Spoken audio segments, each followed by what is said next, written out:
G'day guys, Dane here from Clarkie's NRL column. Welcome back to League Lane with Dane. I believe we're up to episode 9 now, and today we're joined by a very special guest. We are joined by Brian, the NRL Physio. I'll hand over to you to say g'day, Brian, and tell everyone at home a little bit about yourself.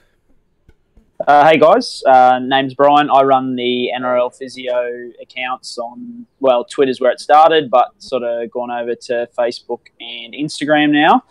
I just provide, how it started with live injury updates. So sort of as the game's going, looking at the mechanism of injury and seeing how players injured themselves and what that could potentially mean for what they've injured, their recovery times, rehab, all that kind of stuff. And it's just kind of morphed into, I guess, a bit of an educational page. Also, when injury reports come out and different things, trying to sort of, translate to fans what that actually means for their players, and not only how long they will be out, but sort of how that influences their performance when they come back. So will they be expected to, still take on the same workloads, and is there a high risk of re-injury and those kind of things? So, yeah, it seems to be going pretty good so far.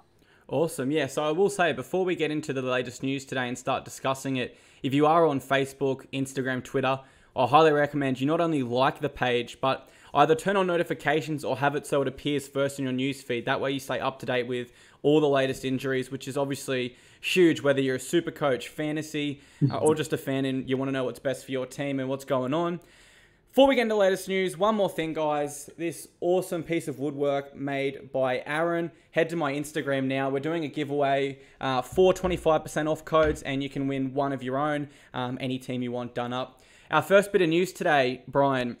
Now, this is only a rumor at this stage, but it came out this week that, as a rumor, Ewan Aitken is on the outside at the Dragons.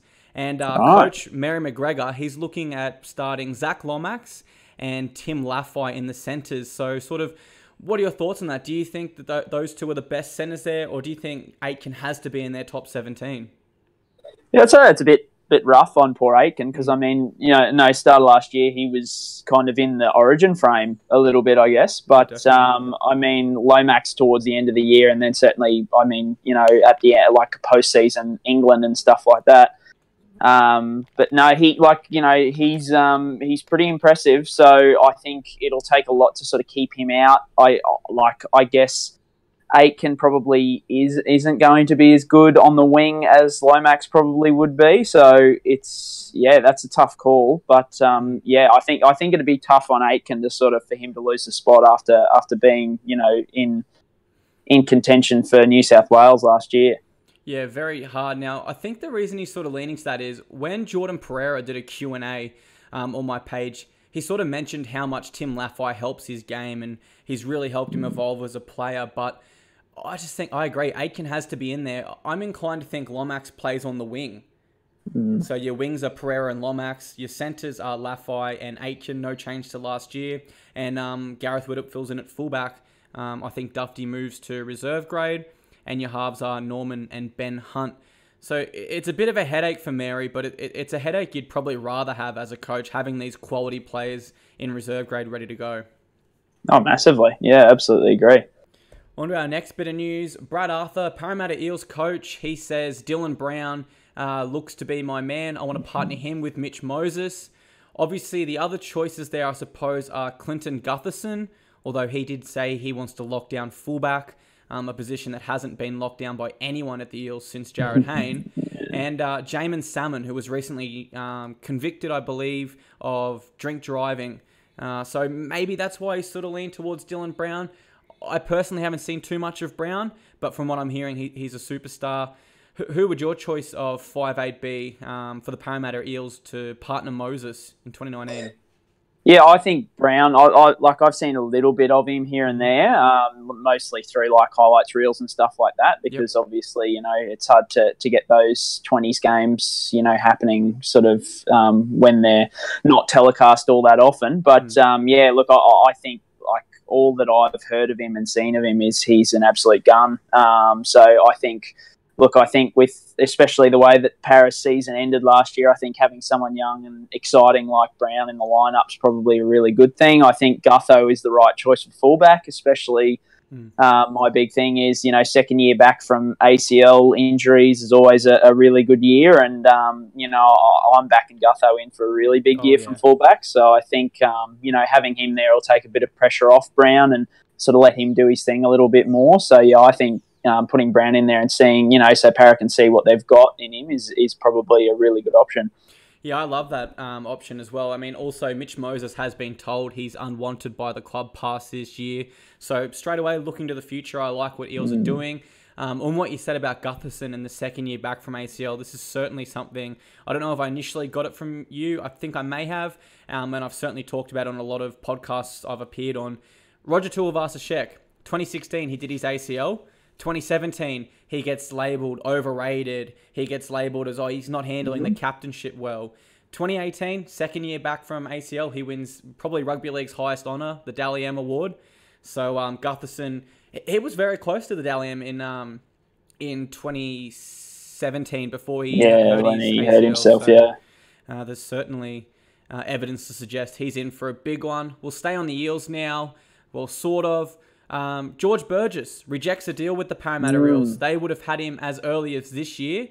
I know I'm not really surprised he pushed them back, but what I am surprised by is the Eels still have salary cap room. If they've got money to offer a contract for an international forward for 2019 and they're actively looking in the market, I'm sort of thinking, who else are they looking at to potentially be available? And if they've got that sort of coin available, then, that they've got options. But what are your thoughts on George Burgess knocking them back? Do you think that's a good career move or bad career move, given he is only currently contracted till the end of this year? Yeah, look, I think it's probably a good career move in the short term because I think the Bunnies have, they've got a pretty good shot at being, really decent this year. Yep. So I think, if you're looking at, potentially flags and stuff like that, not that the Rabbits are favourite for the flag by any means, but, they're going to be there and about, so you would assume they would. So I think short term is probably good, and he might be able to add a bit of value to his next contract this year if he plays well, because he's kind of had two. Well, last year he was a little bit better, but certainly the last couple of years not up to his lofty standards. So, but yeah, on your point about Parra, I don't know. I think we're going to talk about it later, but how they're not chasing after someone like James Seguiaro with that money is, I would hope that they would be, because he's a good player who hasn't got a club yet. Yeah, certainly. He did confirm that he is staying in rugby league. He's not retiring, and I thought the Eels looked to be favourites. But like you said, we will touch on James a little bit later. Let's go to my team now, the Gold Coast Titans. Bryce Cartwright has come out and publicly stated 2018 was an embarrassment for him, and he's 1,000 times better than how he played last year. What are your expectations for Cardi in 2019? And do you think he starts in that Titans top 17? Or do you think he's got to work his way into a side with pretty good depth, I would say?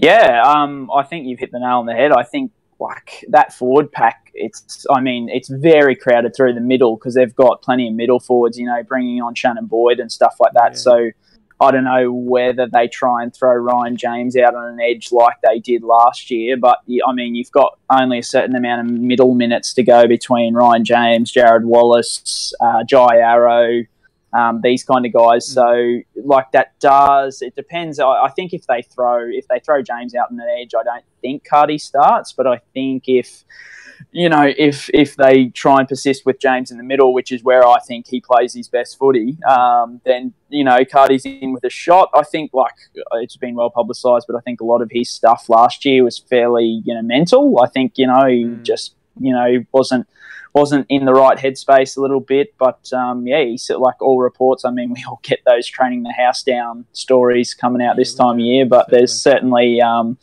positive signs, that's for sure. Yeah, one thing Garth Brennan did admit was he didn't consider that, he's born and raised Penrith boy.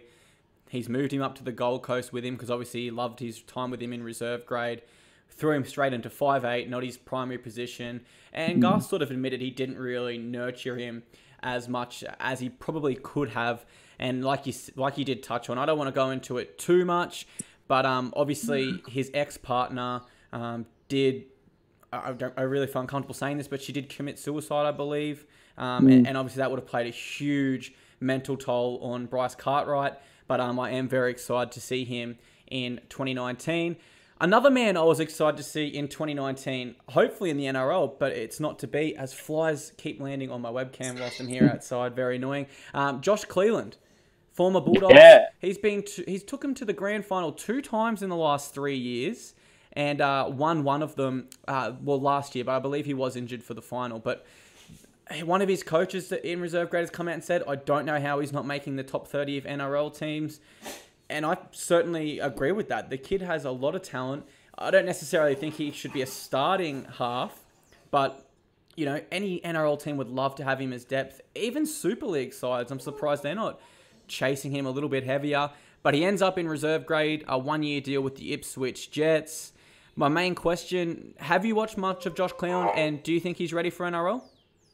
Oh, massively. Yeah, I was shocked, to be honest, a bit like you, especially last year. I mean, the Dogs weren't going great. They had 4 and, you know, in and out. It probably ended up okay for them because they've, you know, got a few young fellas who've come through and then really shown a bit. But yeah, I thought when Frawley was getting a start in front of Cleland last year, I was, really shocked because the footy that I've seen Cleland play, I was really surprised he didn't get a run. So hopefully this move to Ipswich sort of gets him a few more opportunities. Yeah, I think it will. I think he'll play himself into a first-grade jersey pretty soon. Our next bit of news, Laurie Daly signs a contract with the West Tigers. He's a coach in some sort of capacity. From what we believe, he's going to be a halves coach with a particular role focusing on mentoring Dally M Halfback of the Year, Luke Brooks. I mean, for me, Daly is very overlooked as a coach for his time with the New South Wales Blues, but we have to remember, he was coaching against probably the greatest Queensland, probably the greatest state of origin team, period, I would say, and certainly stats would paint that picture. So, in your opinion, Laurie Daly to the Tigers, good signing, bad signing, not necessary? Yeah. What are your thoughts on that? I think he's got a bit of history, or certainly from what I've read, he's got a bit of history with Luke Brooks, and they tend to get on pretty well. And I mean, look, you know, as you say, everybody kind of rags on Loz a little bit because of, you know, how he went at Origin level. But look, I think he's one of the greatest players I've ever seen play. You know, and those players, you know, as long as they can communicate, tend to turn out to be pretty good, if not coaches, then, you know, mentors. So any knowledge he can sort of impart onto Luke Brooks. And I mean, Brooks is, you know, he hopefully is moving in the right direction. He had a few down years after some early hype. So, hopefully, look, I think it's definitely a good move. I think, you know, like it gives more promise to the Tigers that Brooks can realise his potential, which will be good. Yeah, certainly I know Tigers fans will be hoping that wasn't sort of a one-off year and Luke Brooks can continue that form. To me, I don't think it'll be hindered by Laurie Daly. I think it's a pretty smart signing. On to another smart signing. The Parramatta Eels, they've signed Blake Ferguson, and a nasty rumour hit the internet this off-season. You know, it's all been proven to be false, but what the rumour was that was going around was Blake Ferguson had overdosed on drugs, and he faked a foot injury when he was hospitalised as a result. As I said before, can't stress this enough, it's come out that is completely false. You know, the images of his foot infection have actually hit the internet. And from what we've seen on the NRL Physio's Facebook page, he's good to go round 1. There's no question mark over him, correct? Correct, yeah. No, he's, look, I sort of put up, it would have been just after New Year's, sort of that he was injured and been in hospital and stuff like that. And I don't, you know, deal in rumours really at all and stuff like that. And so I hadn't heard anything about it. And the comments sort of on everything that I posted were pretty rampant of people sort of having a go at him. And I didn't really know what it was in reference to, but I just sort of left it. But then I saw that these pictures have come out that sort of have confirmed it. But look, that like the pictures coming out now, he's pretty much fully recovered. Like he's scoring, you know, 30, 40 metre tries at training and running well and stuff like that. I don't know whether Para will release him for the All-Stars game, but he seems to be fine. So, you know, round 1 certainly not a concern at this point. Awesome. There you go, guys. You've heard it from the best in the business. Blake Ferguson will be available round 1. Let's move north of the border now. We'll go to the Brisbane Broncos. David Fifita has come out and said State of Origin is a goal for him in 2019. We hear this from a lot of young guns, you know, Zach Lomax, Jesse Ramian, now Fifita, all very young in our game, but all certainly future stars. Do you think these sort of young guns should have their focus on Origin straight away? Do you think that's a good thing? Do you think it's good for them to have that goal at the highest level? Or do you think they should sort of start a bit smaller? What are your thoughts on all these sort of young guns coming out and saying, I want to play Origin? Yeah, I guess I think it comes down a lot to personality types. Like, you know, if he's a pretty level-headed kid and, you know, won't let it get too big on him, then I don't see any problem sort of setting those lofty goals. And I mean, with the way he played late last year, you know, it could be a possibility. I think edge second row is probably one of those spaces that Queensland is fairly well looked after, like especially with Gillett coming back and stuff like that. Yeah, that's true.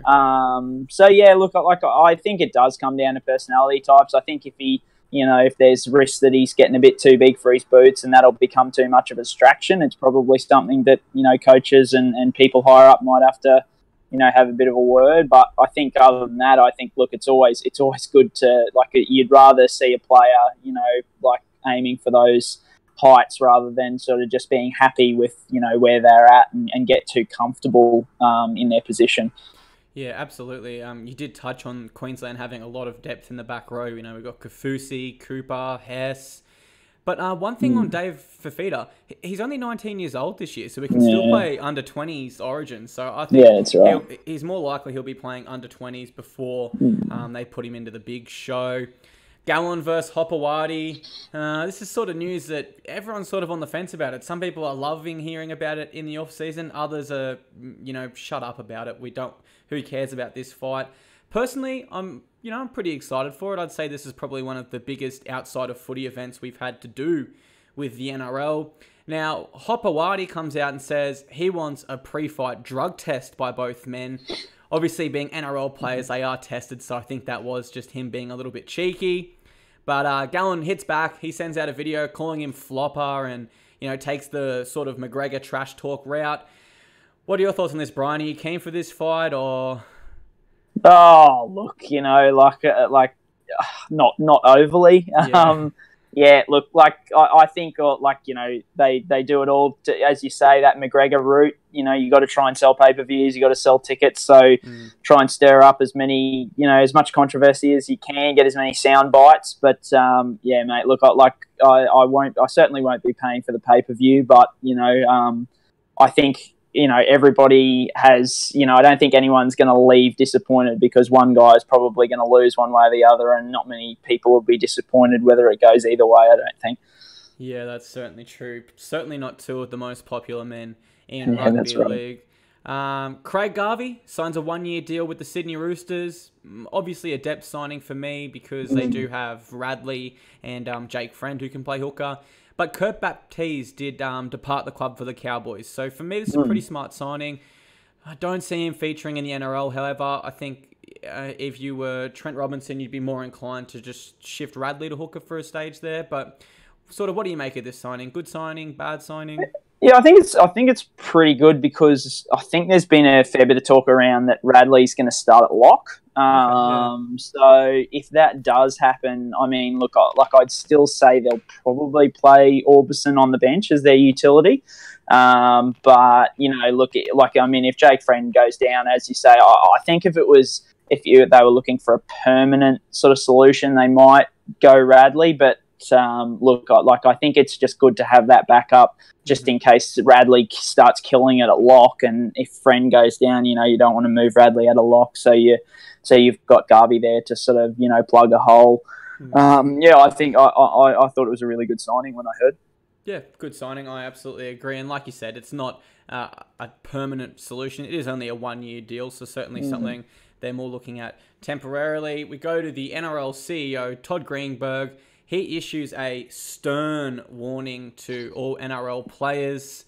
Now, I've got really fired up on this topic whilst appearing on a podcast earlier, but sort of, what do you make of his comments? Is he genuine? Is he going to take action? Did he simply just say this to cover himself?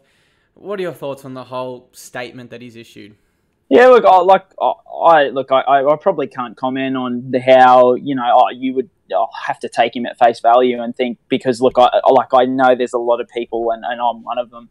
I think this off season was a bit of a, it really was a bit disappointing with all the stuff going on. Like, you just want to talk in the off season about, good footy and missing the footy and stuff like that. Whereas we were just talking about too much of the, crap that goes on and stuff like that. I guess my only problem, which, like, personally, I think if poor old Dylan Napper's the one who they come down on, I don't know, with all the other stuff that's gone on, I think, what's happened to Napper is, like a drop in the ocean kind of thing. And certainly, like Dylan himself has a right to feel betrayed by whoever's released that stuff out there. So, I totally support, the NRL and Todd, like, going forward, like, trying to stamp down on, some of this off-field stuff, because it becomes too much of a distraction. And look, like, at the end of the day, and I know everybody says it, but,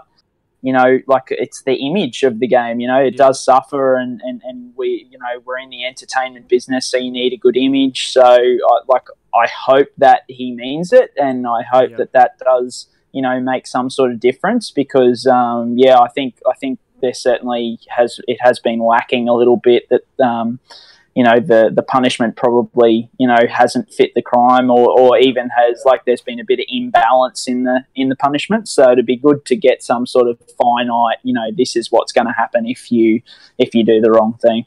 Definitely agree. 3 points I'll touch on before we move on is, number one, I think if he doesn't follow up on his words, if he does let more behaviour go, not unpunished, but punished to a lesser degree, I think he might have just signed his own, I don't know, death wish, I suppose you could say, because to come out and say that publicly and then not follow up on it, the media is just going to chew him alive for that.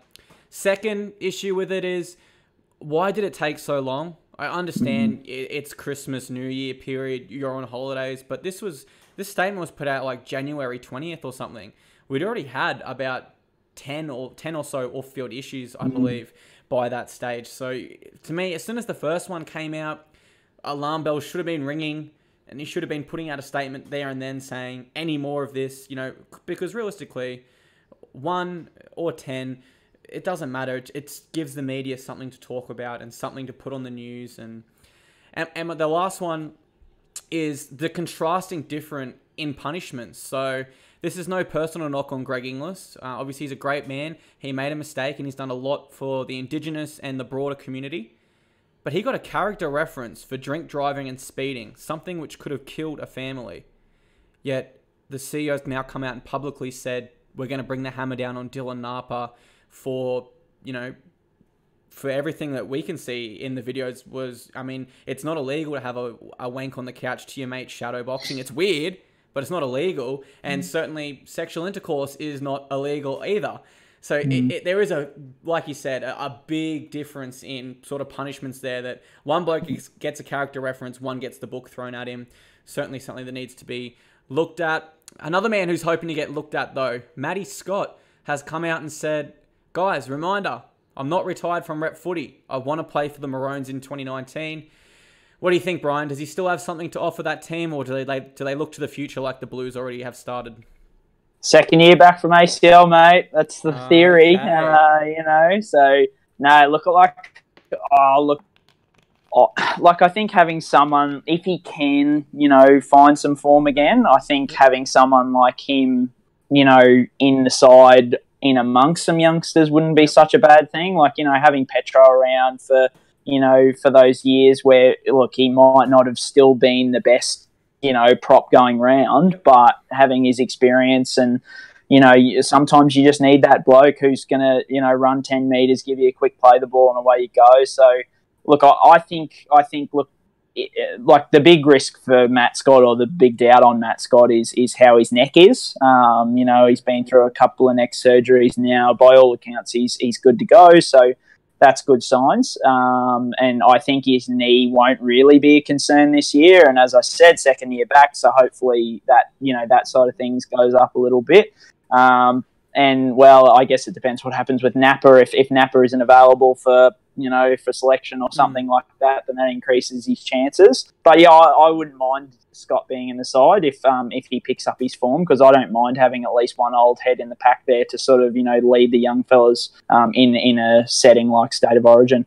Definitely agree, Moan. And I'd love to see Matty Scott back. Like you said, sometimes with all the young talent we have coming through the game, people forget you need to have an experienced head to cool them down, to, like you said, do the little hard yards that these younger players might not necessarily, be putting in, or have the experience to know when to put in more so. But my concern for Matty Scott is I've got him coming off the bench for the Cowboys in 2019. With Jordan McLean, Josh Maguire, I believe they'll be the starting front row.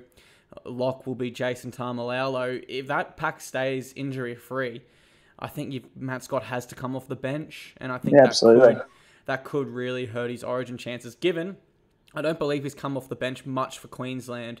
At the start, I believe he did, but after that, he was certainly starting for a long time there. A man we touched on earlier, James Seguiaro, he's still without a club, but he has confirmed, I'm not retiring, I'm going to be playing rugby league next year. Now, before we start, I'm going to rule out Super League, because he went over and played for Leeds, I believe, for a period of about 3 to 4 months, and he got homesick straight away and wanted to come back. Further to that, he runs a business here, YKTR in Australia. Yes, the internet exists. Yes, you can email, video call, but it's not the same when you're trying to run a business with two of your best mates. So I think we can rule out overseas. So my question is, where is he going to end up? Which NRL club needs James Seguiaro and has the funds to do so? Yeah, look, I think Para's probably the obvious one. Like any time that gets brought up, you see suggestions that people wouldn't want him and Corey Norman sort of at the same club for whatever reason. But look, it's another one of those ones where, like, similar in the vein of them Para giving Dylan Brown a go in the halves. It's kind of one of those ones where I'm like, I don't think you have much to lose by giving, someone with the upside and talent of Seguiaro a go to see whether he can, spark some attack there. Especially if they're starting a youngster, in the halves, they might need someone at hooker who can do a little bit with the ball and win a game off his own back, which he is capable of doing. By all means, he's capable of losing a game off his own back as well. Yeah. But look, I think Para's, definitely one. I haven't really had to think about too many others, but yeah, that's certainly the one that stands out to me. Yeah, agree. Parramatta stands out to me also because, like you said, with Norman gone now, I know he previously tried to go there in 2017 or 18. I think it was 17 before the Sharks contract, but the Eels pretty much said, like, look, you and Corey are known to have a little bit of trouble together. You're known to, like to get in a bit of trouble. And you guys have a business at the end of the day. We want you focused on game day. We don't want you guys in an apartment the night before the game planning some business stuff, so they ruled it out. Norman's gone now, so the Eels, and like we spoke about earlier, if they can offer George Burgess a contract, they can offer Seguiaro a contract. The other one, I think they're short on funds, but if they could land him, I have to say the Canterbury Bulldogs.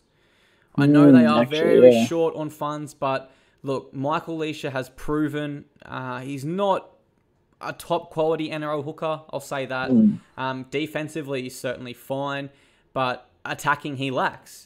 Let's bring in an attacking hooker.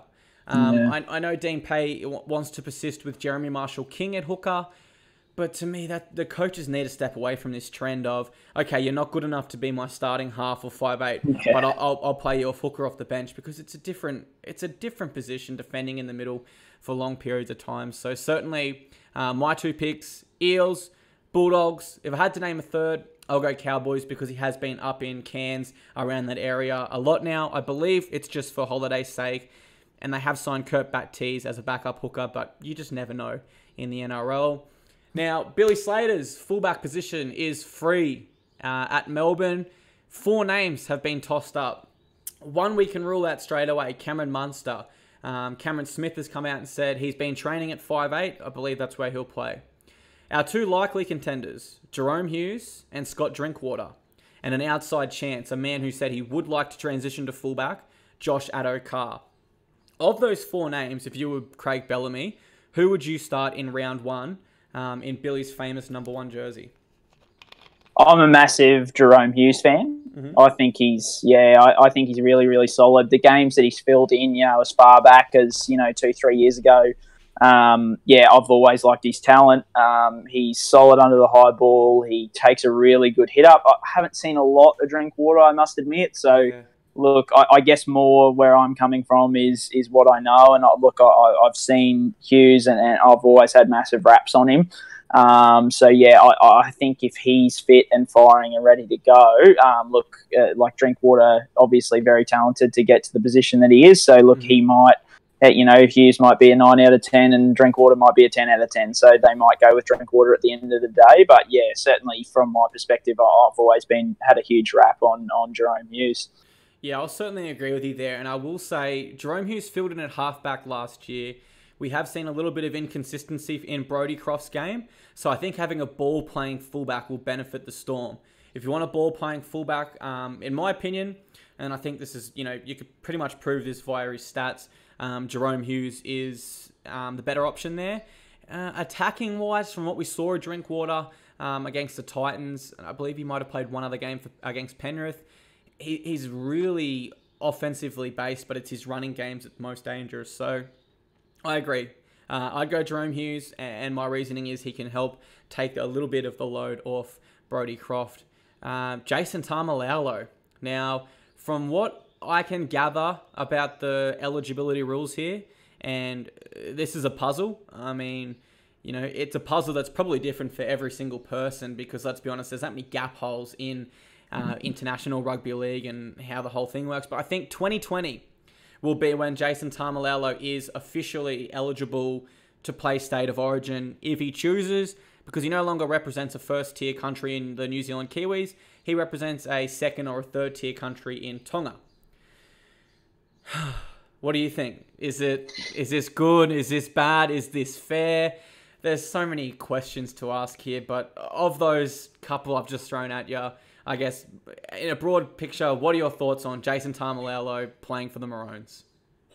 Yeah, look, I've as many of us have grown up, loving Origin. It's like apart from the grand final, it's the pinnacle. I think, which I guess lends to my next point is that I think that I would like it to not be the pinnacle. I'd like international rugby league to be the pinnacle, and I know guys roll out and sort of say, playing for my country is the highest honour and stuff like that. But certainly from my perspective as a fan, Origin is apart from if your team makes a grand final, it's the number one sort of thing that you look forward to and you see those players in that thing. So I like that they sort of relax the rules a little bit for players to go the other direction. So, if they don't get picked for an Australia or a New Zealand, that they can go back and play for Tonga. Yeah. So I like that they've done that to sort of, hopefully strengthen. And I mean, we've seen with Tonga the last, since the World Cup, how much that's done for the international game, which is great. I'm not sure whether I feel the greatest about someone who's played for New Zealand, then going to Tonga, then going to Origin. I mean, I'm a Queenslander, so obviously him being in the, in the Queensland team, he would automatically strengthen that team. But I think Origins were more about, it's not about just getting the best players in the world in State of Origin. I don't really think that's what Origin is about.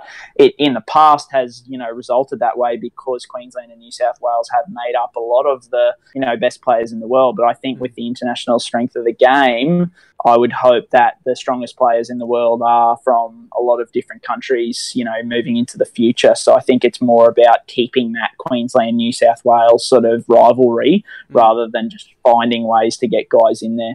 Yeah, certainly, because if we just keep allowing these loopholes and, letting all these stars play, it's going to become more of an all-stars concept, not a state versus state.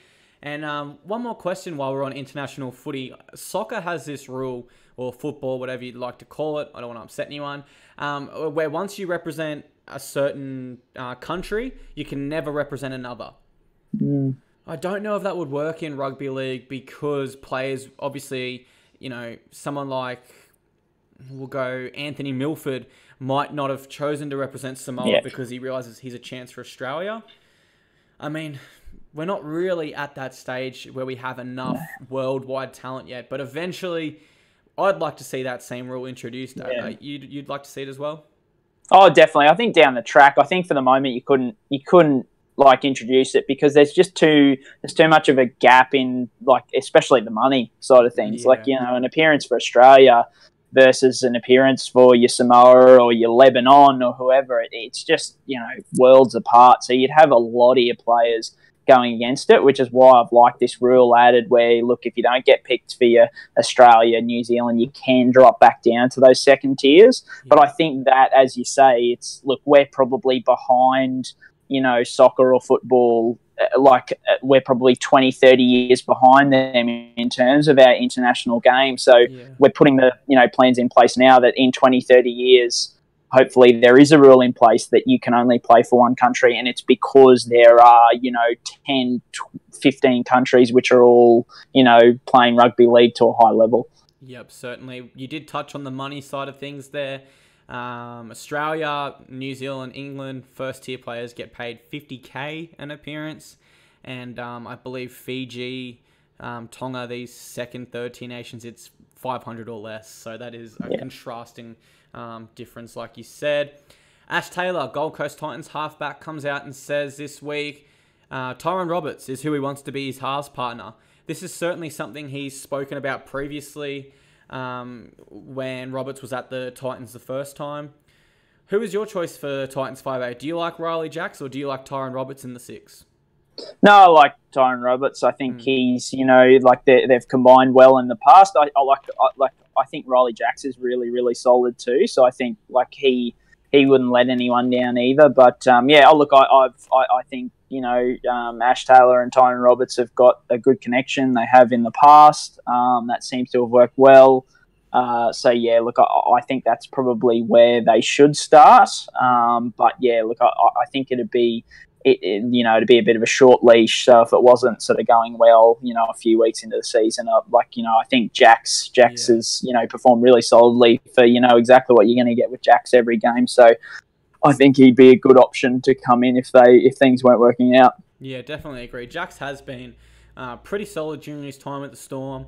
My only concern is he was dropped from the Storm side, and obviously the Storm are a powerhouse. So, sort of one way I'm thinking about it is if he's been dropped from such a good system where he was alongside Cooper Cronk, he had a very minimal role. I'm a little bit scared he might come up to the outball because I go for the Titans as well. I'm a little bit scared he might come to our team and not necessarily fit in, if that makes sense, because he has sort of struggled in such a dominant system to come to a system where he is one of the dominant halves. I think he might struggle a little bit, but I certainly agree with what you're saying. Whoever starts at 6, it's going to be a short leash because, both are great options. Joel Thompson did a Q&A for my page the other day, and one of the questions was, would you ever move back to Canberra after this deal with Manly? For those of you that don't know, he's off contract end of this year, and Joel pretty much said, me and my family want to move to the UK. I want to raise my family over there, and I want to continue playing footy over there. So at 30 years of age, I believe he'll be 31 next year. What are your thoughts on his comments? Do you think Super League is the best spot for Joel, or do you think he could sign and strengthen another NRL team? What are your thoughts on his whole comments there? Yeah, look, I've got, I really think Joel's a solid player. Knocks out 80 minutes on an edge, another one of those players that, you know what you're going to get every week, solid in defence. So, yeah, look, I think he could absolutely add something to an NRL side. Look, it is one of those ones, I guess the edge players now probably have to be a little bit more explosive. And, it's getting that way across the park that, teams are opting for those players who might have a little bit more, especially out on the edge, a few more ball skills, a bit of ball playing, stuff like that. So whether he, is a little bit phased out, I'm not sure. But, look, I think wherever he goes, he's probably not going to be the superstar of the team, but, he's going to be one of your solid performers every week that, you can rely on and you know what you're going to get. Yeah, one thing I'm really surprised is that he hasn't played State of Origin at all in his career. He's been on the cusp the entire time, but he did admit in the Q&A as well, he'd love to play Origin, but he also acknowledged there's a lot of great young back rowers available. Let's go to your forte, your specialty. We've had 3 stars ruled out of the All-Stars game. GI, I believe he's having soreness in the opposite knee to which he had surgery. Yeah, there's conflicting reports. I saw one report that said it was the same knee, and then another report that it was the other knee, which the other knee would make a bit more, well, it would be less worrisome because that's his bad knee. He obviously had the ACL reconstruction a couple of years ago, but that was to his so-called good knee. So, that was the one where he'd had no issues. Whereas if you look at GI over the previous sort of 2-3 years before that, he was always playing with strapping on the right knee, and that was the knee that he was said to be, dealing with a degenerative sort of, he was just managing a problem. Yeah. And then the left knee went. If he's getting soreness in his left knee, that's a bit of a concern this far past the reconstruction, because it's certainly not something that, the Rabbitohs would have been foreseeing, I don't think. Bennett's sort of come out and said that it's very minor and, he's just managing his workload and stuff like that, which is good. So, you can only take teams on, face value, especially at this point in the season when there's no, there's not really many practice reports, at training and stuff like that, or any video about how they're performing in games. Yep. But yeah, I've seen it reported both ways, so it'll be interesting to see sort of if there is a, definite sort of, yes, it is this knee, because it'll, as I said, one way or another, it's not good, but certainly I hope it's not that to that reconstructed knee so far past, the surgery. Yep. Another knee issue, Dallin Watene-Zelezniak, he withdraws from the Maoris team. I believe he's fit for round 1 also. Is that correct? He'll be fit? Yeah. Look, another one of those ones where there's been reports all over the place. I read one in the New Zealand Herald that was he just had a minor clean out just recently. And then there was another report that said he had surgery when he got back from New Zealand, the New Zealand games last year. So who knows, which way is correct. But I think either way, I've seen, and it was mainly videos of Nathan Cleary sort of in the rehab group and stuff like that. But DWC was in there as well and seemed to be moving fairly well. And all reports are that he'll be fine for round 1. So that's, once again, you've got to take that on face value and assume that that's the way they're going to go. Awesome. Yeah, I do have a little bit to do with Dallin, so I might message him after this and try to get a post up, find out exactly what he had done, I suppose. And Ash Taylor, he had a shoulder clean out. So that's the one where they just do the little incisions and put the microscope. Yeah, I had the same surgery, and I'll admit I was out of the sling the next day. Because they pretty much said you can use the sling if you want, but if you don't feel like you need it. And I suppose if that's the case, there's no question mark over him for round 1, but he is out of the All-Stars game, correct? Yeah, so there's obviously a lot of different things they can do when they go in for an arthroscope, which is what they call it, which is just a little keyhole surgery. So it's a tiny little. They usually make 2 maximum 3 incisions. Yep. One will be for a camera, and the other will be for the surgery instruments. Mm-hmm. They can clean little bits of scar tissue or repair little things and stuff like that, but usually very minor. And certainly from the reports, so it was an injury that Ash had towards the end of last year. They looked at it, assessed it, and went, no, let's rehab it over the off seasons. They actually did some what we call conservative rehabs. That's just where they do rehab exercises, stuff like that. They try to sort of overcome it that way, which to me intimates that it is quite a minor issue, and they've obviously got to this stage and gone, right, we've only got 6-7 weeks to the season. It's either, do we think it's going to get better, continue doing what we're doing, or should we get it fixed up with a minor procedure? And they've gone, right, let's have a minor procedure so that you're fine for round 1. So I think he'll be fine for trials. I don't think there's any, if they want to play him, I think there's not really any risk of, him missing any, NRL game time. Awesome. Yeah, I'm certainly hoping he's available for trials, because I'd like one trial, him alongside Tyrone, and another alongside Riley Jackson. Just see how the halves partnership clicks with both men to give Garth a bit of a clearer picture. Now, coming towards the end now, guys, it wouldn't be a League Lane with Dane podcast unless I did my favourite segment, Then versus Now. for those of you that are potentially new watching, what I do is I get a player that's either retired or a little bit older, and compare him to a modern player or someone who's still currently playing. And I ask my guest, if you could sign one, who would you sign and why? Our first one, we've got an Origin matchup of locks. We've got Corey Parker versus Jake Trbojevic. If you could only sign one, Brian, who would you sign and why? I'd probably sign Corey just because, I think, look, as good as Jake is, and he's like, I think if you ask me this question in another 2 or 3 years' time, I might have the opposite answer. Yep. I think just with what Corey has done in the game, he's right up there in amongst, the top forwards. And look, Jake's got a long way to go. As I said, he's looking like he's heading on that trajectory. But with what Corey offered with his work rate, his offloads, solid in defence, and could kick in, sometimes add some goal kicking depending on how he's kicking them. But yeah, that's right.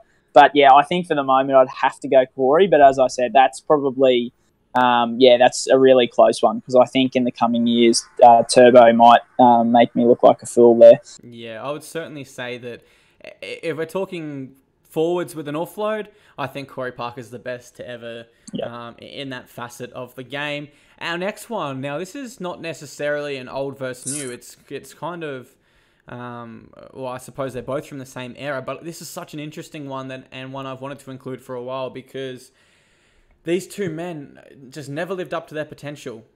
Tony T-Rex Williams versus David Coltrane Taylor. Who would you take out of these two men and why? I've got a big soft spot for Dave. I played a bit of footy myself growing up, and I still remember watching Dave at a Confro game.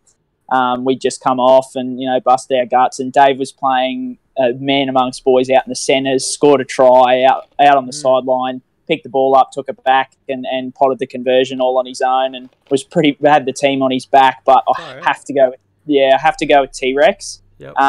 Especially if I could pick the peak of their performances that year where T-Rex was playing edge second row for Manly and made Australia, New South Wales, all that kind of stuff.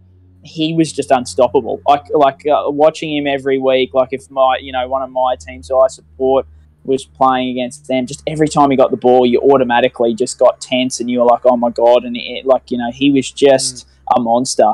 And as good as Dave got throughout his career, I think that season where T-Rex was playing on an edge was one of the best, edge second row seasons of the last sort of 10, 15 years.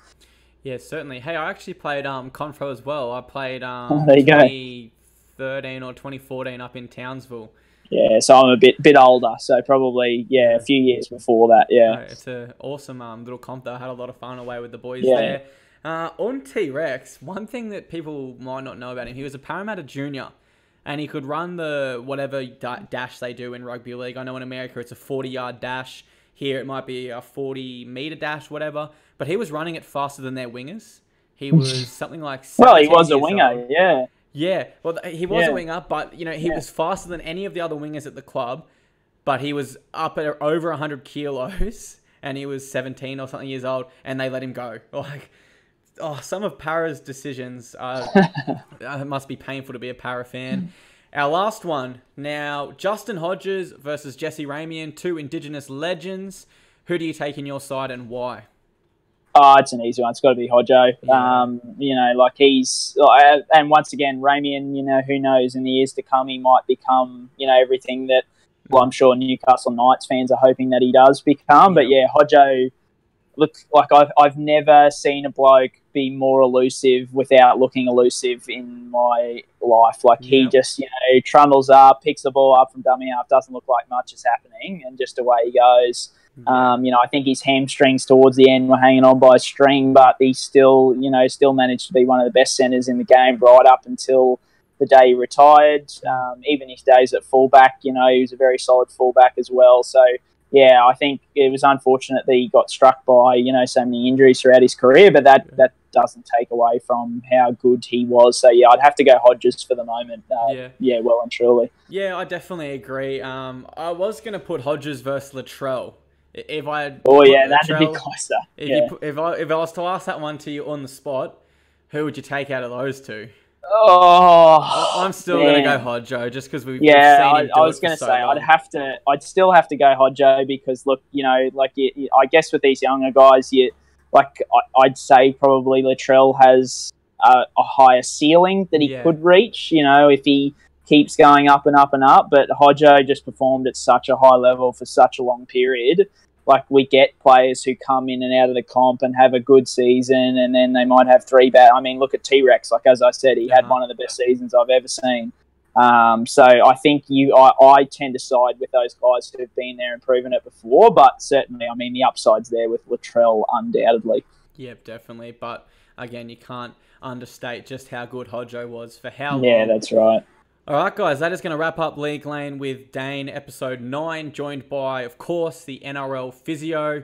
Now, guys, if you're still on at this stage, I said it at the start, I'll say it again. Make sure you're following Brian on his social media, whether it's Twitter, Instagram, or Facebook, and turn the notifications on, guys. It's something I live by. As soon as I made my new Facebook, one of the first things I did was get those notifications on because, as I said, league fan, and especially if you're a super coach or a fantasy fan, he gets the updates out super fast, and because he is a fully qualified physiotherapist, he gives you all the background knowledge and breaks it down for the average fan like you or I to understand. So I can't stress enough. If you're still here, make sure you're doing that afterwards. Hope you guys enjoyed the show. As always, we want to hear from you in the comments, whether that's on our Instagrams, Facebook, or Twitter. Let us know all your opinions on everything we spoke about today, and especially your choices for the then versus now. I'll hand it over to you, Brian, to say goodbye to our viewers at home.